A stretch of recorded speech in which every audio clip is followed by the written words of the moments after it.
এখন ছেড়ে দেবো তো তোমরা দুধওয়ালা গরু এই যে দাও। 14 বছরের ব্যাপারটা বলছি, এর বার্থ সার্টিফিকেট কে দেবে?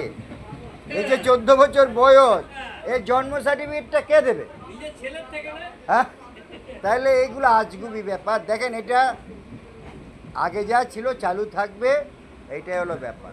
কদিন চলবে, নাহলে তারপর ছানা আবার শিল্প কি? বলুন, দুগ্ধ শিল্পে বিশাল এফেক্ট চলে আসবে, তাই তো? একদম। হ্যাঁ। 14 বছর মানুষ বাঁচবে তার গ্যারান্টি আছে।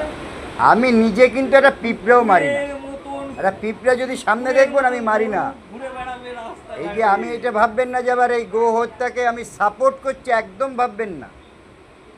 আমি আমি কিচ্ছু, আমি যে ধর্মে জন্ম নিয়েছি না, একটা প্রাণী হত্যা পাপ। আমি যে কখনো যে চিকেন একসময় কিনে খেতামই না, যে কেটে দিতে হয় বলে, পরে জানলাম কাটা বিক্রি হয়, তারপর থেকে খাওয়া শুরু করেছি। বুঝতে পেরেছেন? আমি ওর বিরোধী, কিন্তু বিশদভাবে ভাবলে আমাদের মানে ব্যবসায়িক, এতে প্রচুর মানুষের লোকসান। আস্তে আস্তে কী করে ভয় গরু বিক্রি করে দেবেন। আপনারা এই যে ছানা, এই যে প্রথম বলেন আমি এই কাজ করছি, এত পরিশ্রমের কাজ।